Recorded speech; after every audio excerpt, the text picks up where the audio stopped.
Hi, all. Great to welcome you back, and hopefully many of you have joined us for the previous sessions. But those of you who haven't, I'm Stephen Colligan. I'm a registered psychotherapist. In simple terms, what that means is I work with individuals and organisations about their well-being, just looking after themselves and being able to deliberately think about how they get the best out of each other. Many organisations now are spending a considerable amount of time in this area, organisations like the banks, government, even the Defence Force, and understanding that this concept of resilience is very real. I mentioned in the very first session, the introduction to resilience, there is a lot of evidence and a lot of research now that's coming out of very well-renowned institutions like Harvard, Oxford, MIT, Auckland University, Otago University, that looks at this concept of resilience of being real and being measurable, and that we don't have an endless supply of it. So at times of change that we're in at the moment, when the world's in a bit of turmoil, this will absolutely impact our resilience. So today's session, I really want to talk about how you input some self-care deliberately into your day to ensure that your resilience tank, so to speak, isn't drained. So think of yourself as having a resilience tank. It's a concept that I use a lot.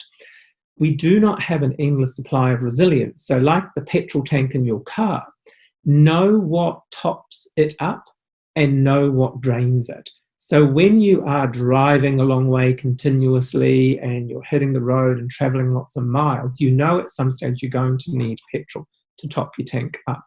The same for us as humans. There will be many things in our lives that is going to take energy, going to require petrol. And at the time that we're speaking of, managing change in the workplace, health, possibly financial stress, this is taking a lot of our petrol. It's draining our tank. So how do you top your tank up? And if we quickly go back to what do we know are the hallmarks of resilient people, is accepting that stuff happens. So accepting that the tank at times is going to get drained. Yeah. Then focusing on things that is going to help us top the tank up, not over emphasize or over worry or get over anxious about the things we can't control. And the key question is what I'm doing helping or harming me? And I'm going to segue directly into that now around some things that we know will help you. And this is really around physical resilience and emotional relational resilience. So one area that I often say to my clients around building resilience is learn how to breathe. And I'll touch it a little more deeply in our final session, which is around mindfulness, what breathing does for the mind. But breathing calms our nervous system. Now, most of us don't breathe well. We breathe shallowly. We breathe from our upper diaphragm. Our body needs us to breathe into the lower diaphragm, into the gut. Now, the gut holds about 60 to 70% of our toxins. So when we're shallow breathing and we're not getting breath down into the gut, we're not releasing toxins. Equally, when we breathe, it produces endorphins. Some of you probably heard endorphins. We get this when we run, when we move. These open our blue brain, our frontal brain. Yeah, this is the area of the brain that helps us think more clearly, regulates our emotions, helps us have creativity and ideas. And equally what it does is it reduces adrenaline and cortisol. These are the hormones and neurochemicals that activate our red brain, fight or flight. So breathing is a really simple and fast, effective way to calm your nervous system, to recalibrate your brain. Now, you don't have to do this like a panting hippo, and you don't necessarily have to sit in a corner and chant to dolphin music. Just get some small little practices in your day where you can stop and go, stand up and do some good breaths. This is like brain surgery for the mind. And again, the final session will go into some more detail about the power of mindfulness. But learning to breathe and practicing your breathing really helps top the tank up because we are not breathing well. So put into your day 3 or 4 times a day, stop, pause, do 2 or 3 minutes of breathing. That will help build your resilience. Also movement. Now, of course, if I can get out and do a run and be active, that's great. But of course, we are working with some restrictions at the moment. We can't all get out all the time. So simply standing up, stand up, shake, move your head, do some simple movement into your day.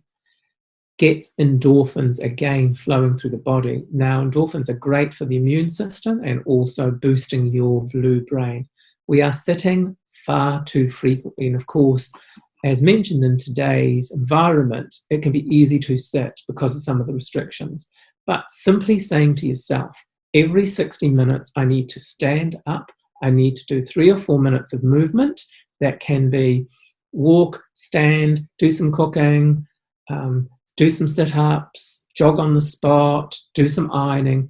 Get these little rituals into your day around movement. A tip I always also use, and why Kirsten and I have mentioned the timer, is set your phone on a timer. It is a real physical and very present way of reminding you every 60 minutes to stand, to stretch, to do a breath. Really simple thing to do. These little rituals and habits will really help with your resilience. Try and limit your time that you are spending getting exposed to information about the coronavirus. So what I do is I say to myself, right, beginning of every day, I'm going to do a 15-minute scan of the reputable news media websites. What do I need to know? Right, shut it off. 6 o'clock, watch half an hour of 6 o'clock news, done. Boom. So limit exposure and time that you're getting re-traumatized, yeah? If you can, equally with screen time, I know it's providing a great distraction at the moment, but equally say to yourself, look, I'm going to have an hour or 2 hours a day off screen time. Now, in that time, I'm going to read a book, I'm going to play a board game, I'm going to bake, I'm going to do some of those things that I've wanted to do within the realm. So again, time it. Really, really helpful. Watch our eating habits. At times like this, the body will crave food, and food will crave carbohydrates and sugar. Now, comfort eating can be fun, but when we eat too much carbs or too much sugar, what it does do, it can spike the blood sugar level. Yeah, it can increase the heart rate, blood pressure. So just be conscious. A bit of healthy eating will help when we're talking about resilience, because our immune system responds to high sugar, high coloured foods. Connection with others is vital. Yeah, so in our bubbles, really important to set some time aside, spend time with those that we are enjoying time with, and do some things that are fun. Learn a card game. Yeah, watch a podcast. Really interesting things I'm seeing going at the moment, where people are having online podcast clubs, online book clubs, online card game clubs. So set a topic and set a time frame on the topic where it's purposeful, yeah? Set time, days that you're setting to have a Zoom or a hello session, and don't talk about the coronavirus, or give it 10 minutes and talk about something else. Positive relationships around us are hugely important. So plan time for laughter, plan time for discussion that's not based on news or re-trauma, yeah? So to recap, really important you set some small times and small habits. Think about your breathing, think about your eating, think about movement, think about the amount of screen time. And yes, of course, we are so restricted about what we can do, but try and have an hour off. Celebrate some of those great things and small successes that you're doing. Connect with others and give back.